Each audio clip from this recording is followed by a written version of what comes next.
Depressão, ela aparece nas escrituras? Sim, aparece, tem um exemplo clássico que é o exemplo de Elias, né?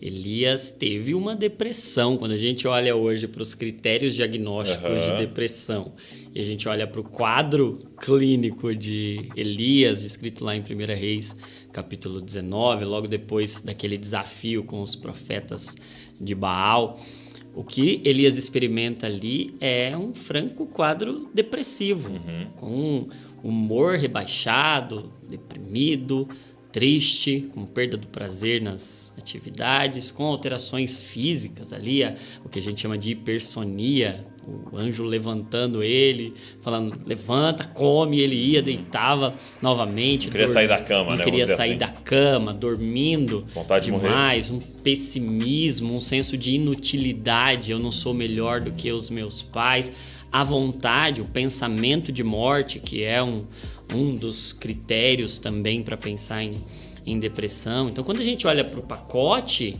o isolamento, a fuga social dele, a gente vê um franco... Essa percepção da solidão ali, né? Solidão, eu tô sozinho, não sobrou ninguém. Então, tudo isso mostra um quadro depressivo que durou um período considerável ali, tem 40 dias de caminhada que ele tem, indo para a caverna. Então, é um quadro que dura mais de 2 semanas, que é o que a gente considera hoje como um critério temporal para a definição de depressão. Porque você pode ter uma tristeza hoje, não está deprimido, mas quando isso permanece, tem um período mais duradouro, isso fala a favor de um quadro de depressão. Então, Elias teve uma depressão. E quando a gente olha para as causas dessa depressão, e a gente já sabe hoje que tem múltiplos fatores associados à depressão, desde questões genéticas, a questões biológicas, orgânicas, a problemas e traumas emocionais, tem uma série de fatores associados. A gente nunca pode minimizar, simplificar e dizer, é só isso aqui. Então, são múltiplos fatores associados. Mas o que a gente vê em Elias, a gente não sabe genética de Elias, a gente não sabe como é que foi a infância de Elias, a gente só sabe de onde ele vem, mas... Não nem que é o pai de Elias. A gente só sabe que ele vem de Tisbe, né? Agora, o que a gente começa a ver é um homem que experimenta o estresse, a sobrecarga, que experimenta a solidão. E hoje a gente já tem percebido que dentro dos fatores desencadeantes, o estresse, a sobrecarga é um dos principais. E por que a gente vê um Elias tão sobrecarregado? É interessante que Elias crê que ele é o único, né? Ele tem esse discurso muito... Eu sou o único que restou. E mesmo depois de encontrar Obadias, e Obadias diz para ele, eu guardei 100 comigo. Tem 50 escondidos, 50 profetas escondidos numa caverna, 50 escondidos em outra. E eu tô alimentando porque a Jezabel queria matar todo mundo. Então, Obadias está dizendo, você não é o único, eu tô preservando. Mas ele continua dizendo, eu sou o único. E tá aí e essa sensação de tipo, sou o único que pode resolver, né? Exato. Depende da minha força, do meu esforço, do meu braço. Exato. E é um ciclo que a gente percebe. É a solidão que conduz à sobrecarga, que conduz a sentimentos tóxicos dentro de nós. E não estou dizendo que toda depressão faz esse caminho, como disse anteriormente, tem múltiplos fatores associados, mas esse é um caminho muito frequente, da gente se sentir só, da gente centralizar, da gente entender, eu sou o único que pode fazer, e isso acontece muito em líderes. Eu tenho hoje quase 20% dos meus pacientes no consultório são pastores, e isso não é um problema do ponto de vista de que pastor não pode, profeta não pode. Pode, lógico que pode. E deve ir atrás de ajuda. Exato, e acontece, e é quem mais precisa da sobrecarga, ir atrás. Por quê? É quem mais se sobrecarrega, é quem mais lida com essa sobrecarga emocional, com essa sobrecarga física. E a gente tem até um curso na mesa aqui, onde eu falo um pouco desse panorama do porquê que um líder adoece mais emocionalmente do que aquele que vai lá só para receber por vezes, né? Quem está ali servindo pode muito entrar dentro dessa crença de que eu sou o único. E acho uma verdade interessante do Evangelho, que nós somos únicos, mas não somos os únicos. O único, né? Eu não sou o único. E o Elias leva muito esse discurso. Eu sou o único, eu sou o único. Ele fala isso para Obadias, depois ele vai falar isso para Deus de novo. Eu sou o único, só restou eu. E quando ele se vê diante da ameaça, aquela ameaça de Jezabel, aí é que ele diz, eu sou o único mesmo, só restei eu. E isso leva ele para esse ambiente do isolamento. Isolamento é não existe nada mais perigoso para o ser humano do que a solidão. Nada é tão perigoso quanto a solidão. E quando Jesus chega lá para ressuscitar Lázaro, e ele chora diante dos amigos. Ele não chorou porque Lázaro tinha morrido, porque ele ia ressuscitar. Ele não estava chorando porque, poxa vida, olha lá. Ele estava chorando por ver o impacto do pecado lá da queda, trazendo sofrimento, mas ele estava dizendo assim, vocês não estão sozinhos. Sim, chorando com os que choram. Eu estou chorando com vocês, a dor de vocês é a minha dor. Por quê? Porque o problema maior não é sofrer. O problema maior é sofrer sozinho. Uau. Nada é tão ruim quanto sofrer sozinho. Por isso que Jesus vem e edifica uma igreja e diz, você não vai mais sofrer sozinho, você não vai mais ser o único.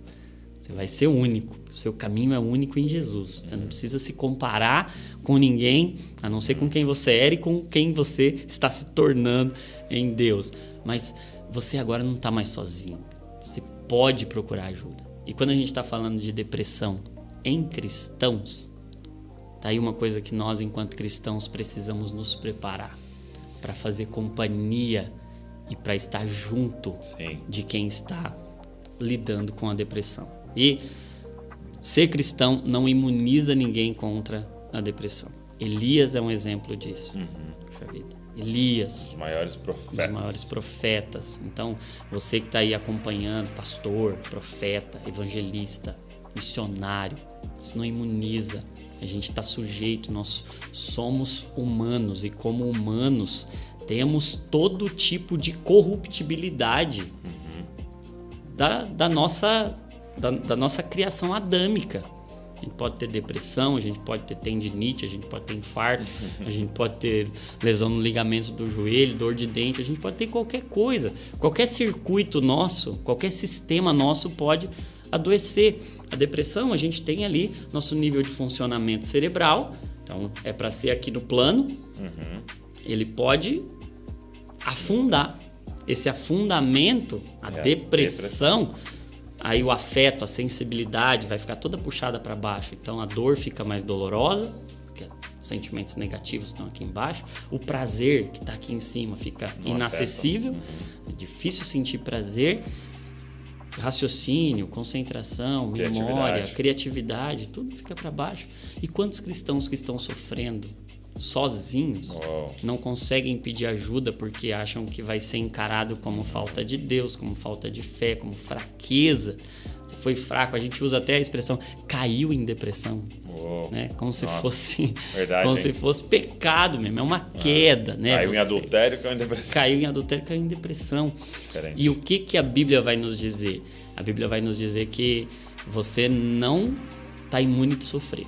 Mas no Evangelho você está imune de sofrer sozinho. Você não vai mais sofrer sozinho. Vai ter uma igreja para chorar com você. Vai ter uma igreja para caminhar junto com você. E é esse o problema de Elias. Ele não vê ninguém ali com quem ele possa caminhar junto. Fico me perguntando, será que se Elias tivesse chamado os 100 que Obadias tinha guardado ali, vamos comigo, nós vamos fazer o desafio juntos. Nós vamos desafiar os 850 profetas, mas nós vamos junto. Talvez na hora que a Jezabel diz, eu vou matar você, amanhã você vai ver que eu vou pegar você. Talvez se ele tivesse alguém para dizer, ei, lembra aí, cara, o que Deus está fazendo? Você acha que agora Deus vai te abandonar? Cara, você acabou de enfrentar 850. E outra, Jezabel não começou a querer matar ele naquele dia. Jezabel já estava querendo matá-lo fazia mais de 3 anos, porque o próprio Obadias diz que em todos os reinos você está sendo procurado. Todo mundo está com os olhos em você para matar você. Ele estava sendo ameaçado há muito tempo. Talvez se ele tivesse alguém ali para dizer, calma. Lembra. lembra do que Deus já está fazendo, mas ele entra dentro daquele circuito ali, isolado, sozinho, por falta de alguém. Então, uma mensagem para a igreja: não deixe sozinho, cara. Não deixe sozinho, se aproxime. E aí, como e que doido Deus... que, só nessa parte, às vezes a gente fica com dificuldade quando alguém está passando por isso, porque a gente sempre pensa assim: eu não sei o que falar. Sim. Eu não sei como solucionar. E não é sobre solucionar. É isso. É sobre sentar ao lado. Exato. Uma vez eu perguntei para alguém que tinha sofrido um luto muito violento, que tinha perdido um filho. Eu perguntei para ela assim: o que as pessoas deveriam fazer quando o outro está em luto? Ela falou: cara, sentar ao lado. É isso. E só chorar ali do meu lado. É isso. Não tem palavras, às vezes, que vão solucionar. Entendeu? É só falar: tô aqui, sofrendo junto não sofrer com você. sozinho. É isso. A dor é insuportável quando você sofre sozinho. Sim. Mas quando você tem alguém, nenhuma dor é grande demais. Nenhuma dor é insuportável. E aí, como que Deus lida com a depressão de Elias? Agora Deus começa um processo terapêutico em Elias. E aí Deus dá uma comida para ele, fala: vai, levanta, vamos lá. E ele tem tanta força naquela comida que ele caminha 40 dias, mas ele caminha 40 dias na direção errada. Ele vai pro Horebe. E aí ele vai para uma caverna se esconder. E ele fica lá dentro da caverna. O Senhor vai lá em busca dele. O Senhor não desiste de quem está em depressão. O Senhor não desiste. O Senhor não abandona. O Senhor ama. O Senhor vai atrás. E às vezes esse sentimento de que, puxa vida, eu tô sozinho, né? Quem está assistindo aí, está aí vivenciando a depressão nesse momento, está com esse sentimento, porque é um dos sintomas. Começa como uma causa, talvez, mas depois evolui para um sintoma. Estou sempre me sentindo sozinho. E aí quem está assistindo aí agora, olhando, falando: puxa vida, todo mundo me abandonou. E aí o texto vai dizer que Deus não abandona, Deus vai atrás, Deus encontra. E talvez hoje Deus está indo dentro de quartos, de cavernas. Agora, Deus entrando nesse na sua vídeo, caverna. Deus entrando na caverna, visitando lá. E Deus fala: o que você está fazendo aqui? O que você está fazendo aqui? Eu vim te buscar, eu vim te resgatar. E aí, esse resgate de Deus, ele fala lá: não, mas eu sou o único. E agora fiquei sozinho, e a Jezabel quer me matar, e eu sou um inútil. E aquela frustração toda que é sintoma da depressão. Ele está em depressão. Mas aí Deus fala: sai que eu vou aparecer, né? O Senhor vai aparecer. E é interessante que a forma como Deus aparece diz como a gente deve tratar a depressão. Passa o vento. Ele não está lá. Não está lá. Passa terremoto. Ele não está lá. Vem fogo. Ele não está lá. Mas vem uma brisa suave. Deus estava na brisa suave. Dizendo que, igreja, como é que a gente trata a depressão? Não é com peso, não é com culpa, não é com julgamento, é com leveza, é com suavidade, é com brisa. E aí, tratar isso de uma forma leve, levar isso que é com amor, é com graça, é com leveza. Não precisa de exortação, não precisa de condenação, não precisa de colocar mais peso em cima. Precisa soprar o Espírito e dizer: vai passar, eu tô aqui. E aí o que Deus faz? O processo terapêutico de Deus: conexão. Deus diz assim: agora você vai sair daqui, você vai ungir um rei aqui, outro rei ali, você vai ter uma companhia, você vai ter um sucessor. Deus começa a fazer cura dele, Eliseu, né? Exatamente, a cura é conexão. E sabe que a gente pode olhar e falar assim: então quer dizer que Deus cura a depressão, não precisa de remédio, né? Naquela época não tinha. Sim. Mas hoje tem. Então a conexão que hoje precisa acontecer, um profissional. Procura um profissional, marca uma consulta, porque o que o medicamento antidepressivo faz? Ele restaura conexões cerebrais, ele vai trazer neurotransmissores e por vezes o que está faltando é neurotransmissor, é um problema químico que baixou o neurotransmissor e um neurônio não consegue conectar no outro. Ah, mas Deus não tratou assim, porque não tinha esse remédio na época, mas por exemplo, quando Timóteo... comum. Exato, hoje nós temos. Quando Timóteo está doente, está lá com dor de estômago, Paulo diz para ele: toma um pouco de vinho, porque isso é remédio. Era o remédio que eles usavam. Então o crente usa remédio que tem. É igual lepra. Lepra não tinha remédio na época. Hoje tem. A gente não fica hoje... Deus não fez isso? Deus não fez, Deus tomou remédio de lepra. Hoje quem tem hanseníase vai lá e toma remédio. Então, hoje Deus dá, através da graça comum, ferramentas terapêuticas que na época não tinha. Então, Elias não tomou antidepressivo. Porque não tinha. Talvez se fosse hoje, Deus tinha. Um corvo tinha levado. Um corvo levava lá um antidepressivo para ele. Agora, o que eu estou querendo dizer? Que nesse processo terapêutico de Deus, tem leveza. É suave.